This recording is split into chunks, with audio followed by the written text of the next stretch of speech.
오늘은 대통령 기자회견이 있어서 워낙에 기사 쓸 거리가 많은 날이기도 하지만 대수보 결과 관련해서 브리핑하고요. 인사청문 보고서 채택 관련해서도 브리핑 한 가지 하겠습니다. 네, 대수보 결과 관련해 브리핑하겠습니다. 강효정 대변인입니다. 오늘 오후 이재명 대통령은 수석 보좌관 회의를 주재하며 민생 문제의 해답은 책상이 아닌 현장에 있다고 언급했습니다. 특히 일상과 직결된 주거, 교통, 양육, 교육, 문화, 통신, 에너지 등 7대 핵심 민생 부분에 대한 과감한 생활비 절감 대책 수립을 강조했습니다.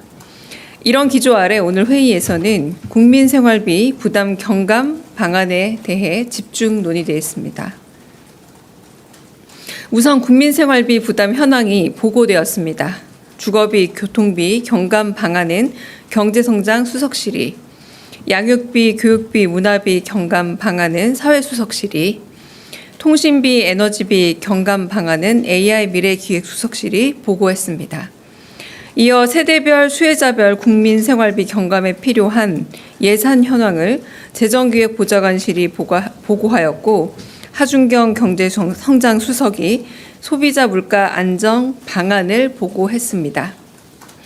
이 대통령은 특히 원룸이나 다가구, 복합주택 등에서 발생하는 깜깜이 관리비 문제에 큰 관심을 보이면서 관리비 명목으로 부당이득을 취하는 건 범죄라고 지적했습니다.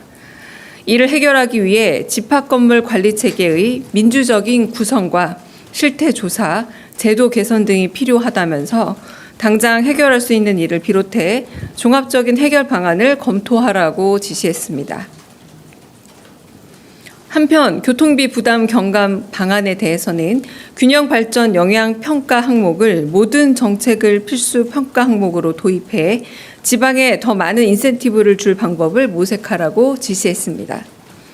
가령 도심 수도권 간의 거리에 비례해서 가격 혜택 등의 수혜를 연구해 보라면서 수요 응답형 교통 확대 방안에 대해서도 좀 더 창의적인 아이디어를 내보자고 했습니다. 더불어 공공배달앱의 경우는 전국 단위 규모의 공공배달앱 통합 등 실효성 있는 방안을 검토해 볼 것을 지시했습니다.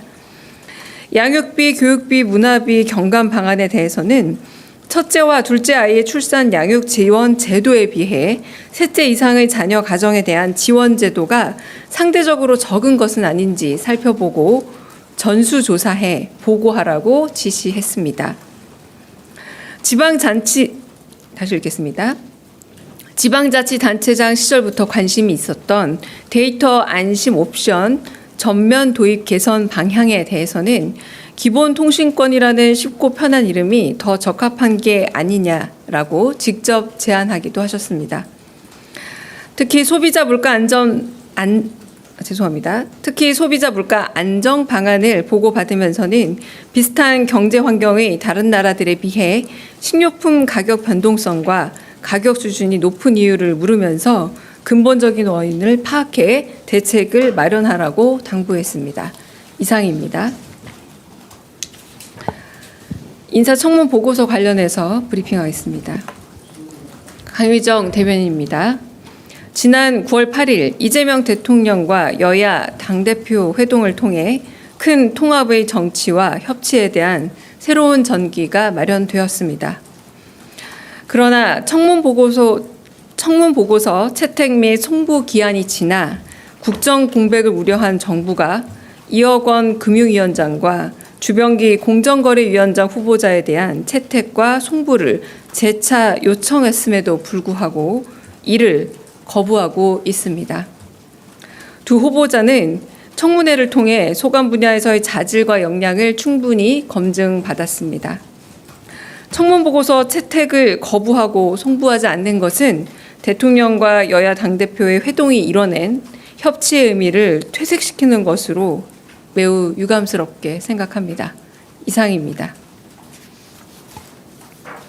혹시 질문 있으실까요? 네. 네, 대변인님 기자회견 고생 많으셨습니다. 네. 아시아경제 송승섭입니다.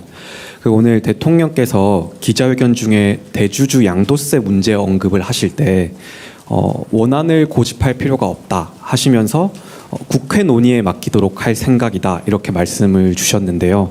근데 사실 이게 정부 시행령 개정 사항이라서 대통령께서 결정하시면 되는 문제인데 그러면서도 좀 국회에서 어떤 논의를 더 지켜보고자 하신 것인지 좀 궁금하고요. 이게 대주주 양도세 기준을 50억 원 유지하기로 이제 결정이 확실히 된 것인지 좀 궁금합니다.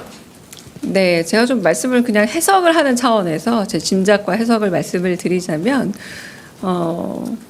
어떤 좋은 제도나 어떤 좋은 세제가 있더라도 여러 부분에 있어서 국민적인 요구와 그리고 받아들일 준비 그리고 오해의 소지가 있다면 굳이 서두르지 않아도 된다라고 생각을 하십니다. 아까 말씀의 맥락을 들어보자면 종목별 50억 10억 이 기준이라는 거지 총액 기준이 아니다라는 말씀도 하셨잖아요.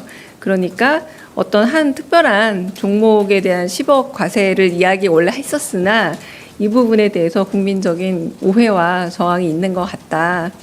그럼에도 불구하고 국회 논의를 지켜보겠다는 건 다름이 아니라 국회가 이제 민의의 전당이고 많은 분들의 의견이 모이는 곳이니까 국민적 의견을 듣겠다라는 말씀이시고 굳이 그렇게 여전히 좀 오해가 남아있고 충분히 설명했음에도 불구하고 한 번 더 설명을 하신 거라고 보시면 될 것 같고요.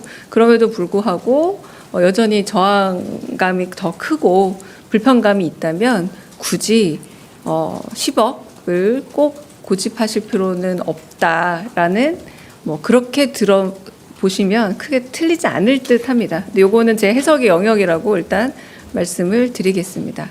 네, 아까 대부분 속보들이 나온 방향들도 그 방향으로 나온 것 같더라고요. 네. 네. 네, 저 TV조선의 최민식입니다. 그동안 당의 설명을 들어보면 이제 신문과 방송과 같은 레거시 미디어는 언론중재법으로 이제 징벌적 손배제를 도입을 하고 유튜브는 정보통신망법을 통해서 도입을 하자고 했었는데 오늘 대통령님 말씀을 들어보면 언론중재법을 건드리지 말고 이제 배상 제도를 도입하자 이렇게 말씀을 하셨거든요.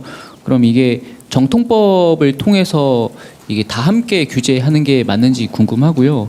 그리고 중과실에 대해서는 이제 손배를 해서는 안 된다고 또 말씀을 하셨는데 이게 당과도 좀 논의가 된 것인지 궁금합니다. 일단은 지금 말씀하신 법안들은 전부 다 국회 입법 사안들인 것 같습니다. 그러므로 정부 입법 사안은 아니기 때문에 이 부분에 대해서 굳이 대통령께서 시시콜콜하게 말씀을 하는 거는 아마 그 대통령이 말씀하신 바도 아니었을 거라고 생각은 들고요.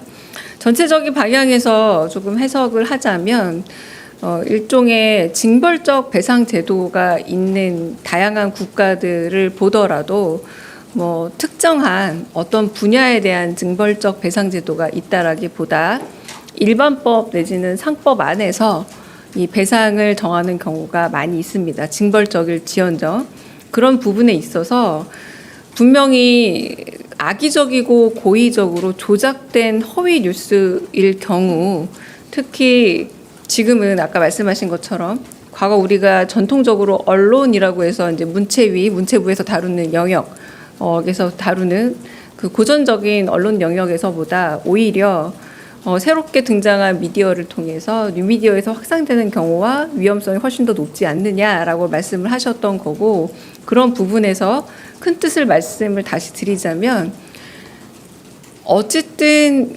누군가에게 고의적으로 해를 미치는 행위에 대해서는 징벌적 배상이 가능하지만 그것이 반드시 언론중재법이라는 작은 법 안에서만 해당되는 일은 아니다라는 게 좀 뜻에 가깝다고 보입니다. 말씀하신 여당안이 어떻게 확정이 될지 그리고 과실, 중과실 그리고 한편으로는 지금 말씀하신 그 징벌적 손해배상 이런 것들이 정확하게 어떤 법안에 들어간다라는 건 국회에서 논의되는 게 맞습니다. 그리고 대통령은 이 부분에 있어서 혹시라도 언론만을 염두에 두고 이 법안이 만들어지고 있다라는 것에 대한 오해는 없었으면 좋겠다.